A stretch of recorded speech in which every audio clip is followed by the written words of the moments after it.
Hello and welcome to My Child is Unwell, What Do I Need to Do webinar.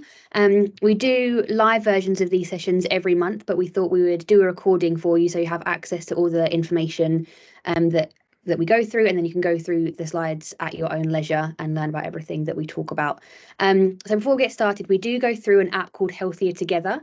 And you can see on our first slide, that's the link to the app. If you would like to download it, it is a really useful resource, and then you can go through it as we go through it at the same time. So if you do want to download it, head to this website, or it should be on your app store as well. So feel free to do that. And then, so my name's Maddie, I'm the facilitator. I'm just here to control the slides. And your clinician is Dr. Rosie Marsh, and we're going to be talking today about managing your child's illness. So the aims of today's webinar, we're going to be sharing information about how to manage childhood fevers and how to take an accurate temperature.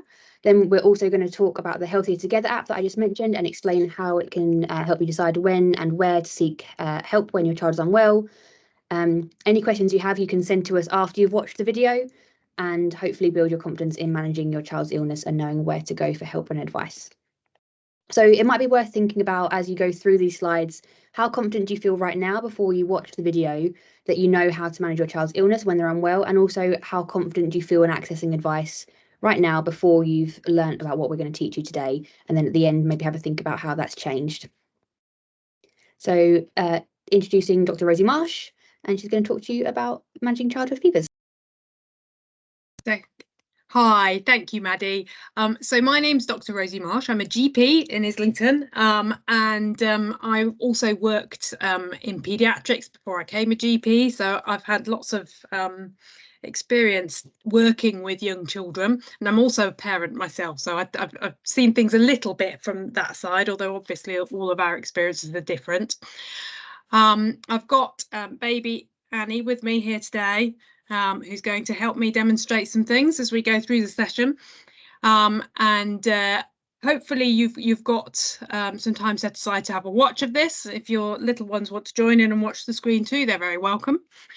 Let's move on and start thinking about what it means when our child is unwell. And very often when your child's unwell, the first thing that you notice is that they get a fever, right? And children get fevers really often, okay? On average, children will get an illness with a fever 10 times per year in the first 5 years of their life. All right, so that means 50 of these illnesses by the time that they turn 5.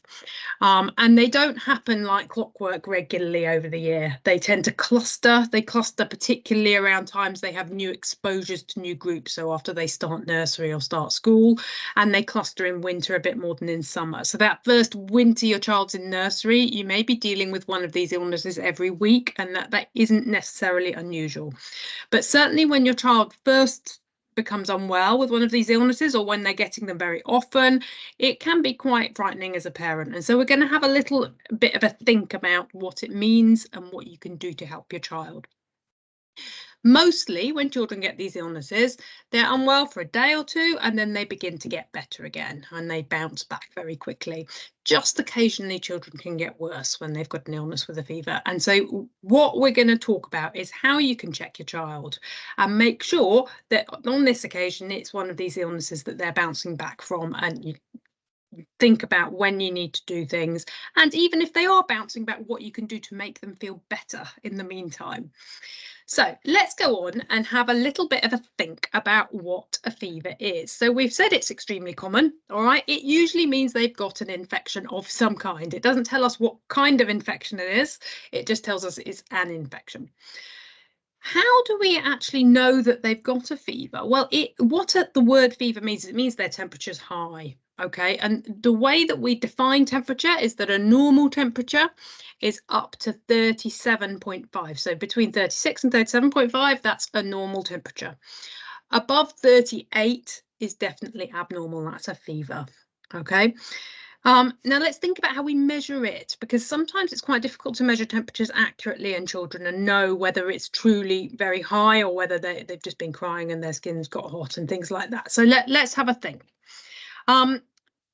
I'm going to hold up, and on the next slide you can see pictures of the 2 types of thermometers that we recommend in the NHS to use for children. Okay, so you'll see there's 2 types of thermometers here.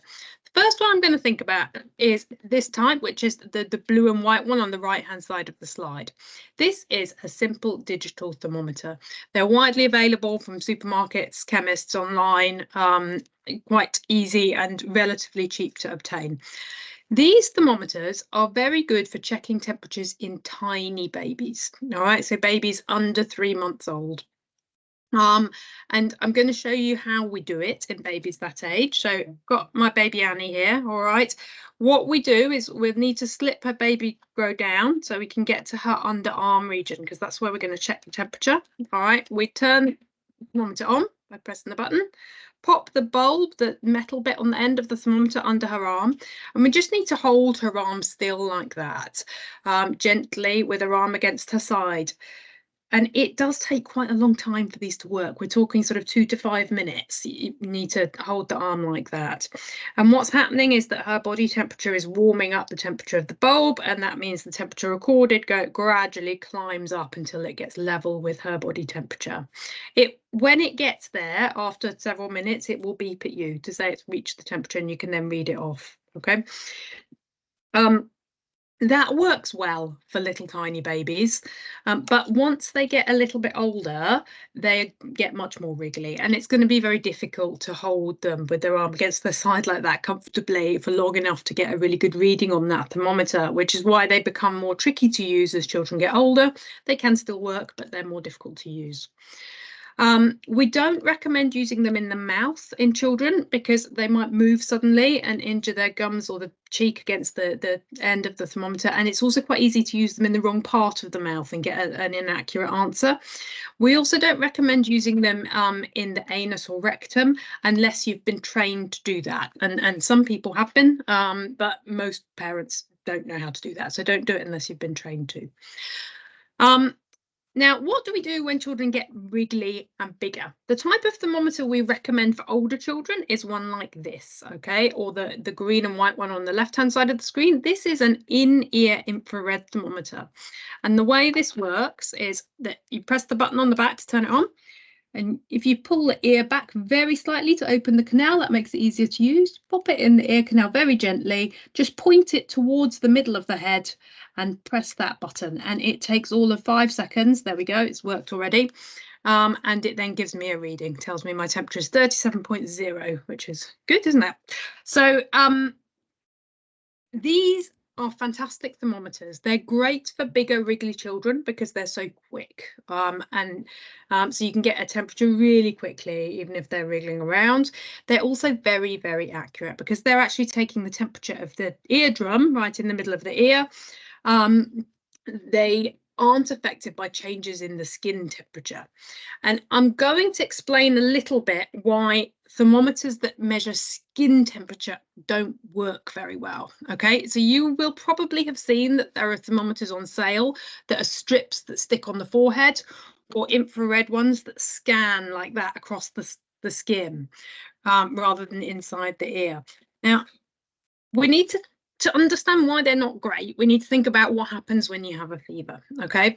And this is really important. When your body gets a temperature, what's happening is it's not that your body's making a mistake, all right? So your body's not going into overdrive or losing control and putting your temperature up. Your body is intentionally putting your temperature up. It's doing it on purpose because it gives you an advantage when you're fighting off an illness. If your body puts its temperature up from 37 to 40, okay, we're very big, the cells of our body are very big. We might feel a bit miserable, but actually our bodies work perfectly well at 40 degrees, right? It's not harmful to us to exist at 40 degrees.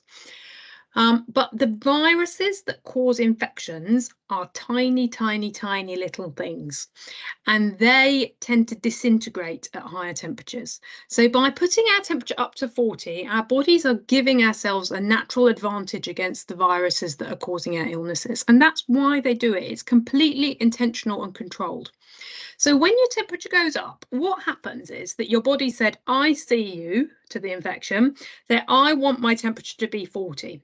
but at the moment it's sat at 37. Now, imagine what's actually going on in your body when that happens. Your body now wants to be 3 degrees too hotter than it is. That's like walking out into the Arctic for your body because it's 3 degrees too cold. All right, imagine what it feels like to walk out into the Arctic and be 3 degrees too cold. It feels freezing. You start shivering, your hands and feet go freezing cold, your skin goes all white and clammy. All right, and that is exactly what your body is doing when it first sets its temperature up to 40. All right, it's containing all that heat in the middle and desperately trying to warm itself up to get its temperature up. So at that point, your temperature is rising up, your skin's actually going to be cold and clammy, even though your temperature's on the way up. Now, when you've got to 40, if your body's now winning the fight against the virus and it says, oh, we don't need to be quite as high anymore, we can come back down to 37. Now, my body's at 40, but it wants to come back to 37. Now it's going to feel like it's just walked out into the rainforest or a sauna, and it's absolutely overheating and boiling because it's 3 degrees too hot. And imagine what your body's going to do then. It's going to sweat and go red, and all your face and hands are going to be boiling hot to try and lose all that heat. So at the moment your temperature's coming down, your skin's going to be really hot. All right, so if you just measure skin temperature, it actually doesn't tell you what's going on with that central core temperature in your body. It can be misleading. So that's why we recommend using these ones that get that core temperature on the inside. So we've talked about how to measure temperature and why your body gives you a fever. Let's go on to the next slide. And we're going to have a think about what these infections are that are giving us fever. So we've talked about the fact that children get lots of them, about 10 a year when they're young. And I've mentioned the fact that the reason we get a fever is because it gives our body an advantage against viruses. Our bodies don't distinguish between whether an infection is a bacteria or a virus. They will both give us fever, but viral infections are far, far, far more common than bacteria, okay, especially in young children. And that's because young children have to see all of these viruses that are out there in the environment. So you and me as parents, we've existed for, you know, a couple of decades, and we've been exposed to lots of viruses before. Okay, so every time we're exposed to a new virus, you know, maybe 50-50 we've seen that virus before and we don't get ill. But our children have never seen those viruses before, so they have to see and get ill with every one and fight it off. So they're going to get lots of these viral illnesses. It's just part of the growing up process, and their immune system learns every time they see one. So it's part of childhood, unfortunately, to go through them. So much, much more likely that these infections are going to be viral. What else tells us that a fever is likely to be viral? Well, the hallmarks of viruses is that they're tiny and they move really quickly. So if you've got an illness which has a fever with a runny nose and red eyes and a cough and a sore throat and a bit of a sore ear, things that get to all those places at the same time, they are going to be viruses, okay, because they're the only things that move so quickly. Bacteria are big, sluggish things, and they tend to cause infections in one place in the body that get a bit horrible in one place, like a big boil with redness and inflammation around it, or a very swollen tonsil with pus and redness around it. But the things that cause all of those symptoms at the same time tend to be viral. The other things about viruses is that as well as moving between parts of the body quickly, they move between people very easily. So if you've got an illness that mum had on Monday, and then Johnny got on Tuesday, and dad got on Wednesday, and Annie got on Thursday, that is going to be a virus. Bacteria don't move through the household that quickly. So that sort of spread to lots of people in the same household is very suggestive of a viral illness.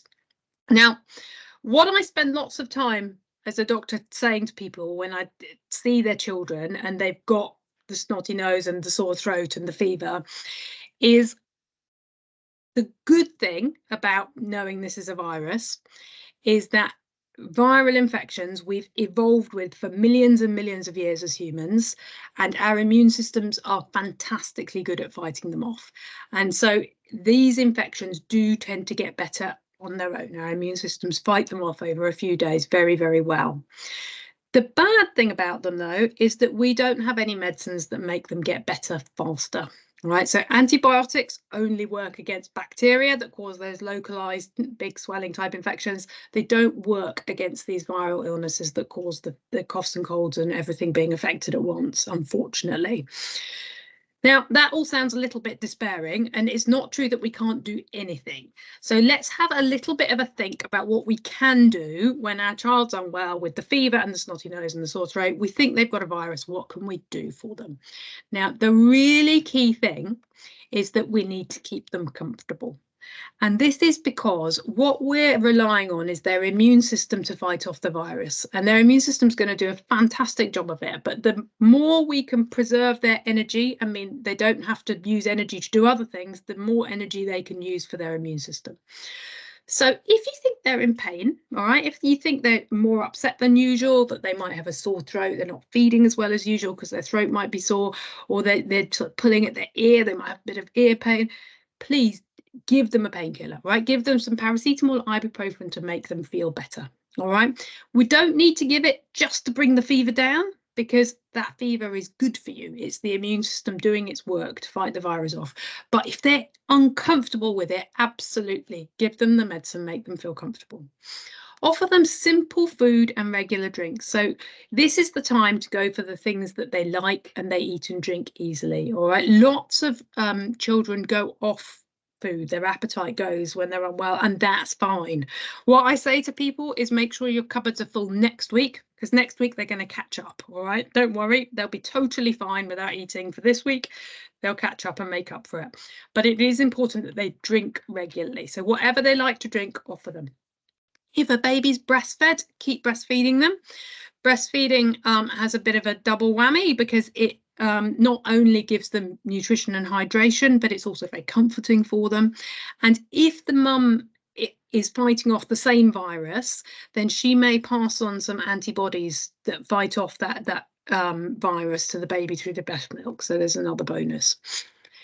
If they're vomiting, and children vomit much more easily than adults do, so often with a sort of cough cold illness, the snot in the back of the throat and things will make them vomit, even if it's not a tummy bug.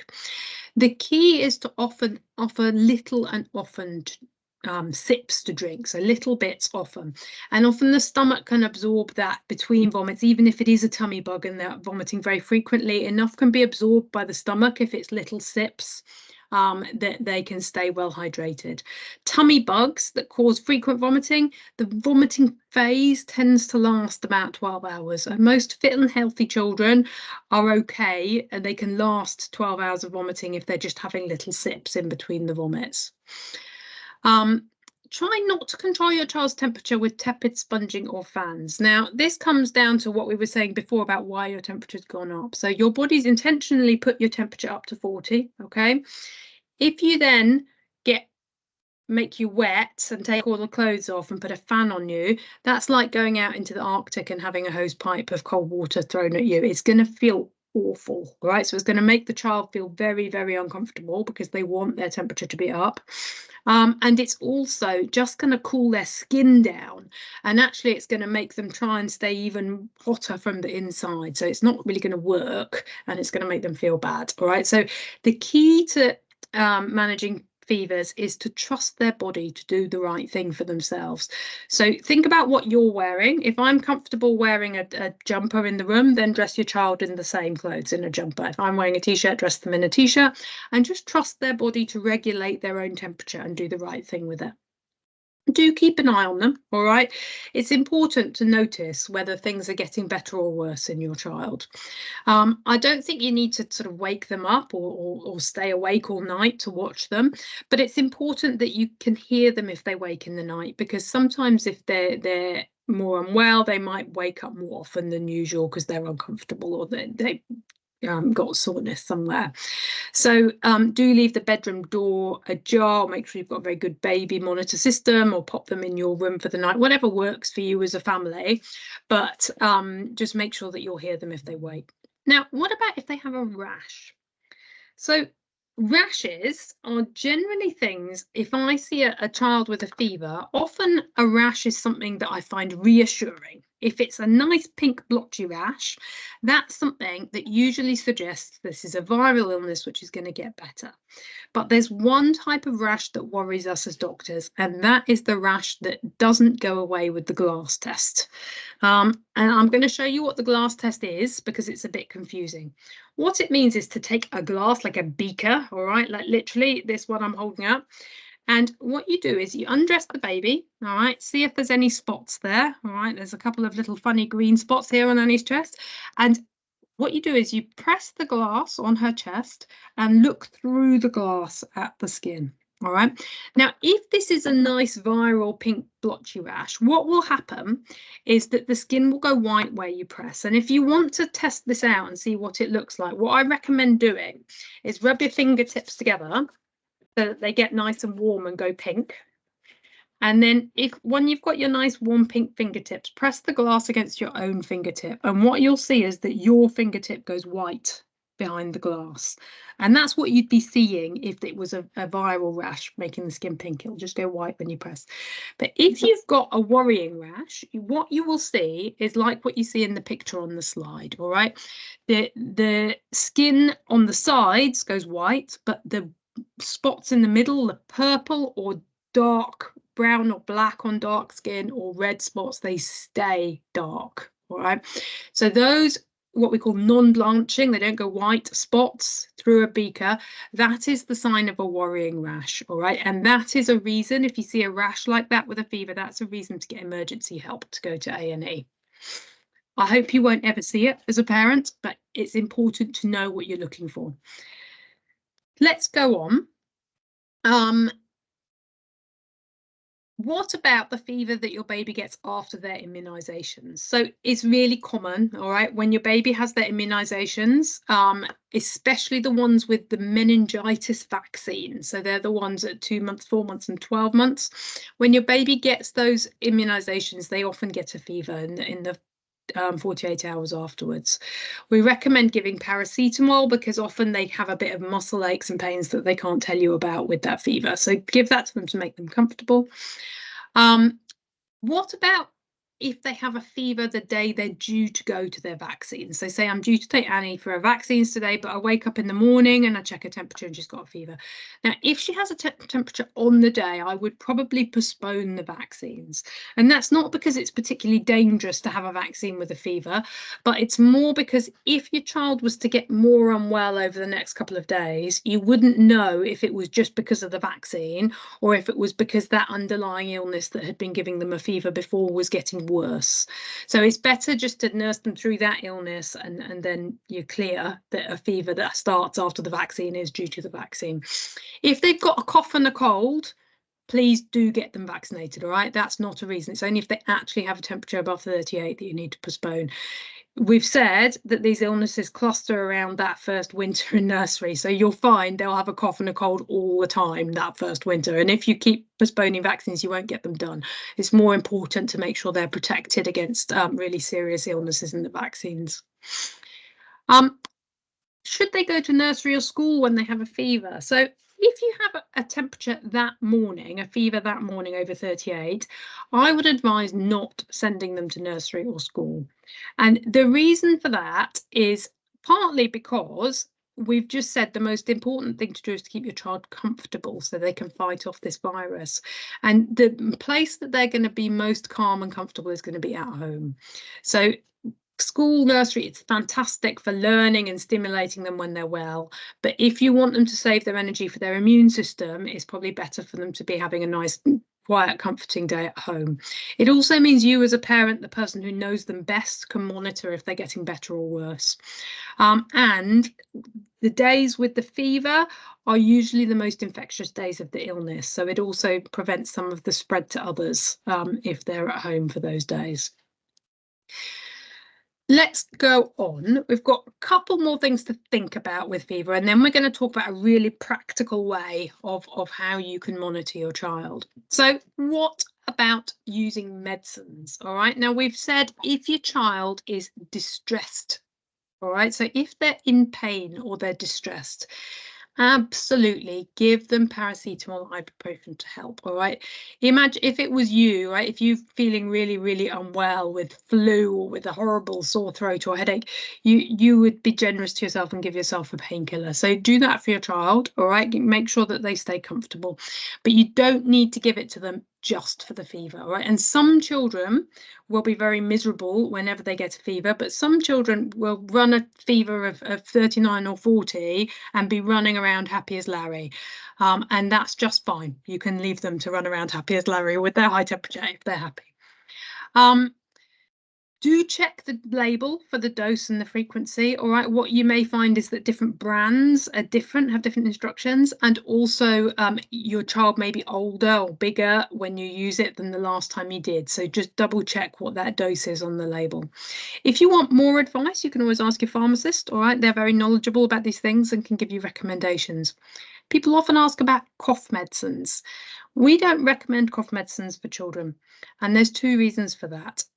Probably the most important is that the cough is part of our defense, right? So we cough to bring the mucus up from our big airways here, and that stops that mucus settling deep down in the lungs where it can cause more serious things like pneumonias. So it is important that we cough and get that mucus out. But also, actually, none of the cough medicines that you can buy from the chemist work for children. All the evidence says they don't do anything to stop coughing. So it's just pointless. The one thing that's been shown to benefit tickly cough. So if you've got a cough that's coming from a tickle in the throat, so not one that's actually clearing mucus, but one that's a tickle in the throat, for a child over 1, a teaspoon of honey, just your normal supermarket honey, can help reduce that tickle. And it's probably just because it coats the throat a little bit and reduces the irritation. But you can't give honey to under 1s, all right? So it's only for one-year-olds and upwards to try that one. Right. So how do you know if your child is getting more unwell? How do you monitor them and see how they are? Let's go on to the next slide, and we're going to have a think about a traffic light system of assessing your child, okay, where green is a minor problem that you can manage at home with these tips and tricks that we've talked about. Amber is a moderate illness, and that's an illness where you might need some advice from a healthcare professional. And red is a severe illness, and this is where we need to go to A&E. All right, it's an emergency. So these are our 3 categories, and we're going to have a think about how we assess our child and work out what category they fall in. Let's go on. The tool we're going to use to do this is a really, really fantastic resource called Healthier Together. Now, this is a website, the Healthier Together website, and it's also an app. All right. If you're somebody who likes apps, feel free to download it to your phone. And then you've got it there when you need it. Otherwise, on this slide, you see that what0to18.nhs.uk is the website. The nice thing about the website is you can also translate it. You'll see there's a blue button at the top of the screen that says translate, the light blue button. If you click that, you can translate it into 100 different languages. So that can be very helpful if English isn't your first language.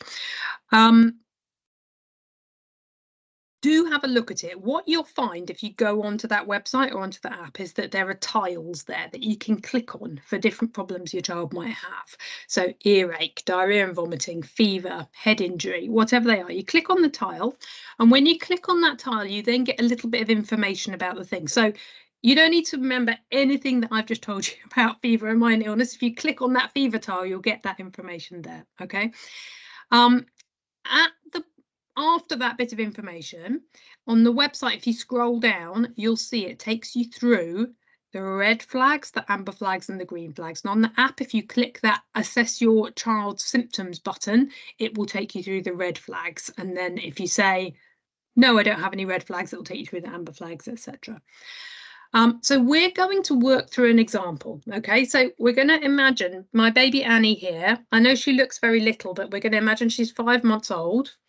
And she's just woken up in the night, and it's a little bit of a funny cry. So I went to her straight away. I picked her up, and she feels a bit warm.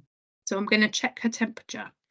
I get my thermometer out here and check her temperature, and it tells me her temperature is 38.5. So she's got a fever.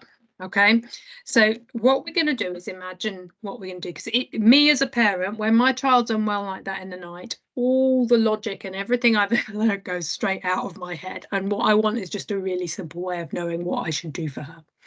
So let's go on to the next slide, and we're going to see what happens when we get our Healthier Together up on my phone and I click the button, and it now takes me, scroll down the screen to my red flags. Okay, and I can go through these red flags for Annie, and I can say, is she pale, mottled, or feels abnormally cold to the touch?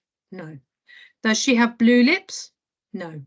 Is she having severe breathing difficulties, so too breathless to talk or to eat or drink or feed in a little baby? No, she's not.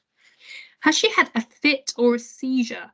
So this is something where a child would lose consciousness and usually go rigid and then have jerking of all four limbs. No, she hasn't. Is she extremely agitated, so crying inconsolably despite distraction? Or so lethargic that I can't wake her up? No, she isn't. I've given her a nice cuddle and she's calmed down. Does she have that rash that doesn't disappear with pressure with the glass test? So I'm going to undress her and check for a rash everywhere, and I'm going to do my glass test. And at the moment, no, I can't see a rash that doesn't disappear. Is she under 3 months of age with a temperature over 38? Okay, this is why I've said she's 5 months. So this is a different scenario. In a baby under 3 months, okay, a temperature over 38, a fever, is an emergency. And that's because babies, just in the first 3 months, they're vulnerable to infections they can acquire at birth still. Okay, and so it's a much more serious issue if they get a fever, and they do need to be seen in A&E straight away. All right, but my Annie is now 5 months old, so I don't need to worry about those birth infections. And so a temperature of 38.5 is less worrying for her. So I don't need to worry about that. So I can say no to all of my red flags. Phew. Okay, let's go on and we'll find the amber flags. So now we can go through the amber flags. So is she finding it hard to breathe? So I'm going to have a sit back and have a look at her breathing. No, her breathing looks quite easy. She's not finding it hard. Does she seem dehydrated? So does she have very sunken eyes or very drowsy? Or the best measure in small children is how wet is her nappy? Has she passed urine in the past 12 hours? So she has got a bit of a wet nappy. Good.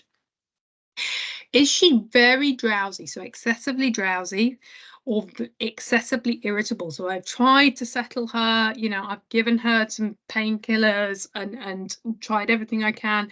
And is she still much more irritable than usual? Fortunately not tonight. Does she have extreme shivering, or does she complain in an older child of pain in the muscles, muscle pain? So no. Has she had chicken pox recently and is now getting more unwell with a high fever and a spreading red rash? No, she hasn't had chicken pox recently, but this is a specific worry. Okay, chicken pox, usually you get a slight fever in the first couple of days and then the child gets better, even though the spots continue to expand and get very itchy and annoying, but the child and themselves get better. But if they get more unwell again with high fevers towards the end of the illness with a new rash, then that's a reason for an amber flag.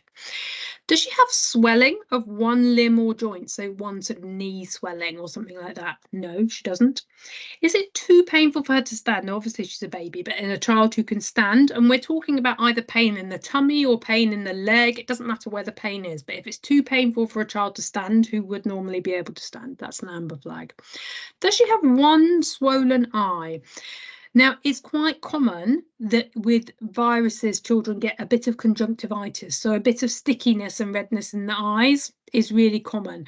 But if one eye becomes very swollen and red, then that's something that's an amber flag.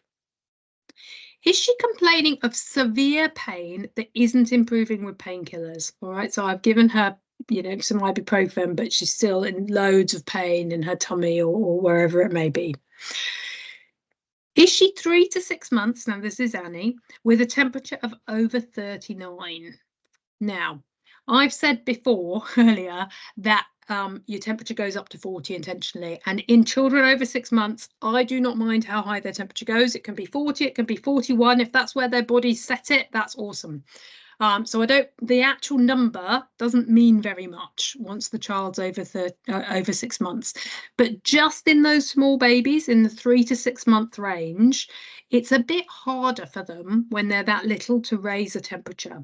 And for that reason, in that specific age group, a temperature over 39 is a bit more significant. Now, please don't try and remember these numbers of ages and numbers. It'll drive you mad. That's why it's quite good to have these apps and websites available so you can check when you need to, okay?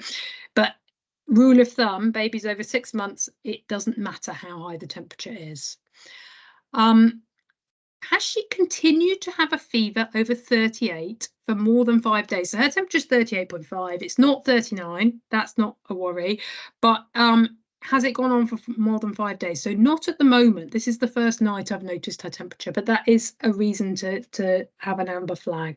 Or is she just getting worse and you're worried as a parent? Because parents know their children best. If you've been monitoring her over several, days or hours, and you think every time I see her she's just getting worse and worse and worse, that's a sort of gut feeling as a parent, and it's worth getting another opinion if you're worried that your child's worsening. So these are all my amber flags. Okay, now within those amber flags, I have talked about not being worried about how high a temperature goes. I'm just going to answer one question that we often get at this point, which is, should I be worried about my child getting febrile convulsions, seizures with very high temperatures, or a very high temperature being harmful to them? Now, sometimes children, especially under 6-year-olds, do get febrile convulsions. Sometimes children do get convulsions with fevers. It often runs in families. So if it runs in your family, it's a little bit more likely it will happen to your child. It's not related to how high the temperature is. All right, so the absolute number does not increase your risk of having a febrile convulsion. It seems to be related to the speed the temperature rises and the underlying illness.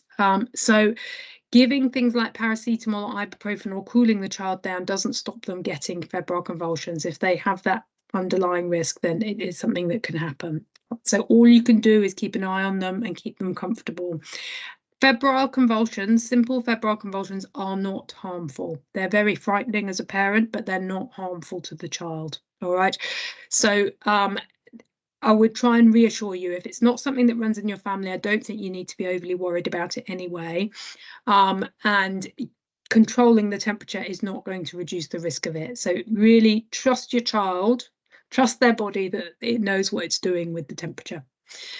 So for Annie, we have had no amber flags, so we can click no on the app, or we can scroll down on the website and we get to the green zone. So when we fall in the green zone and we've got no red or amber flags, this is something that can reassure us a bit, all right, that this is a minor illness that's probably going to get better, and what we need to focus on is that keeping her comfortable and allowing her immune system to do its stuff, getting her better. Okay, if she gets any other symptoms, so if she gets a cough or a snotty nose with this fever, we might want to go through that tile on the app as well, because that might give us other tips, all right, for things to do to help that, or things to look out for. But at the moment, just with a bit of cuddling and a bit of a feed and some paracetamol, she's feeling a bit better, which is fantastic. All right, let's have a think about what you can do as parents if you land in this green zone. Okay, because this is the most common zone probably that you're going to land in when your child's unwell. So what can we do to look after our child ourselves? One thing that I often recommend, and what I do at home, is to try and have a bit of a first aid kit where I've got my stuff available, because it's always the middle of the night when they get unwell, and it's somewhere I can grab it quickly. Right, it needs to be somewhere that's safe from the children. I keep it like high up in a drawer, but wherever in your house is safe, but you can grab easily. In there, I would recommend keeping things like your thermometers, all right, things like your Calpol or your ibuprofen, so you've got them available, things like plasters for minor cuts and scrapes, and Another thing that is fantastically useful to have on hand is for sore throats with young children when they stop eating and drinking because they've got sore throat. There's this magic spray called Difflam, Difflam. Highly recommend it. It's a numbing spray for the throat, which is absolutely fantastic. Some people swear by teething remedies and things like that they keep in there. You know, whatever you find useful for these sort of ailments, keep them in a grab bag where you can find them easily when your child first gets unwell. So that's my recommendation at home. If you don't have them, all right, when your child gets unwell, you can always pop round to the pharmacy, or go online, find a pharmacy. You'll find one that's open in the middle of the night near you as well. All right. There's always pharmacies available to get advice and medicines from when you need them. If there's things that are going on longer, sort of niggly problems, like teething pain or little babies that tend to vomit often after feeds, or children develop a bit of constipation around potty training, things like that, which are super common issues, it's worth thinking about getting some advice from your health visitor.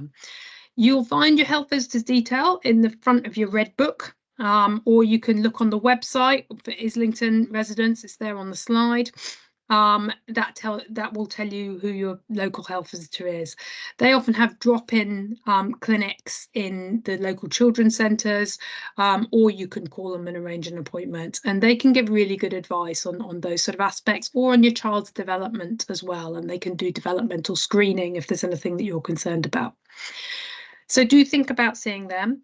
The other thing to think about before your child gets unwell, when you're in the green zone, is preventing illnesses. So you may have heard that there have been increased rates of measles going on in the country at the moment, which is a virus that causes a red rash that does go away with your beaker and a high fever. That can be prevented with a vaccine, all right? So do think about making sure you've got all your vaccines up to date, because that will prevent some of the nastiest of these illnesses that can affect children. Now, that's what we can do if we're in the green zone. But now we're going to imagine that Annie's now been unwell for 5 days. So we've got to the 5th day, and she's still, when I check her temperature, got a temperature of 38.2. So she's now got one of those amber flags. If you recall, one of the amber flags, if I go through my app again, through my list, is having a fever for more than 5 days. So if I've got an amber flag, what can I do to get some advice from a health professional? The best way of getting advice, generally in the UK from a health professional, is to contact your GP. All right. Now, I know that people often have difficult experiences accessing their GPs, but for children under 5, if you have an amber flag, GPs are very responsive, okay, and will almost always take your call and work out how urgent it is and get back to you the same day. All right. Sometimes they'll offer you an appointment to come in. Sometimes they'll call you initially and talk through things. Either way, they will usually try and work out how serious this is and give you some advice the same day. So first port of call is to call your GP. One thing to be aware of is that in Islington, we have an extended access or iHub service, which means that GPs will respond to you up until 8 o'clock in the evening on weekdays, and 9 to 5 on weekends.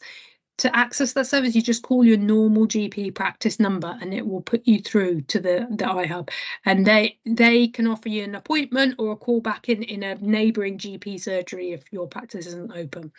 They're much more likely to get a quick response and an appointment through that service than through 111. So 8 to 8 weekdays or 9 to 5 weekends, call your GP number first if you've got an amber flag. If you're the middle of the night, all right, so if it's 8 p.m. to 8 a.m. when one of these amber flags develops, then it's 111 is the way to access help. But if you call your normal GP number, they'll send you on to 111. So you can always call your normal GP number first. What about if the next time we check on Annie and we go through all of our flags again and we reassess things, and now we undress her and we notice there's a rash there, and we do our glass test, and now this rash is not going away with our glass test. Okay, so now we've got a red flag. What do we do when we've got a red flag present? In this scenario, we need to get emergency help for her, okay? And that means we need to get her to A&E, okay? Now, if she's a baby or a small child, I can lift up. And if she's breathing and conscious, then I might just take her there myself, all right? Especially if I've got my car outside and I can quickly get her there, all right? But if she's not breathing or she's not conscious, or I don't have a car, or I've had a drink and I can't drive safely, then it's 999. Okay, and this is the right time to call 999. And if you explain the problem, they will respond appropriately. All right, and that's the right thing to do. All right. So I very much hope that nobody will come across a red flag in their child. They're not all that common, so I hope it won't ever happen to you. But if it does, this is the right time to go to A&E or call 999. Okay. So we're getting towards the end, you'll be pleased to hear. We've gone through this really simple traffic-like way of assessing your child, all right?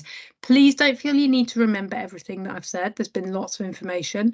It's all there on the Healthier Together website, all right? So you can go to that website and you can go through everything when your child is unwell in the middle of the night. You don't need to remember it.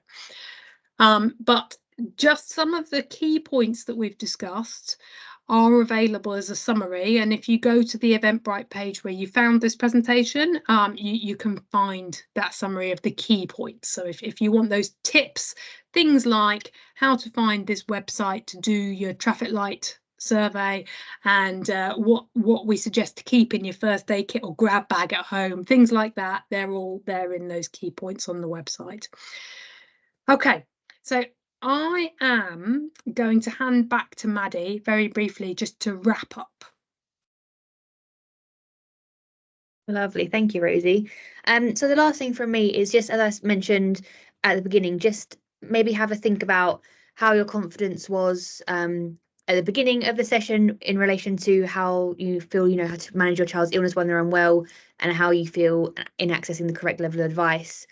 How you felt at the beginning of the session, and then compare it with maybe how confident you feel now, just to see if anything has changed. And then if you do have any feedback on this session, do feel free to use the contact details in the Eventbrite page to let us know if there's anything we could do better, or if there's anything that went well or worked well for you in this session. So we're open to all feedback. And that's it from us. And yeah, hope it was useful and that you took the information.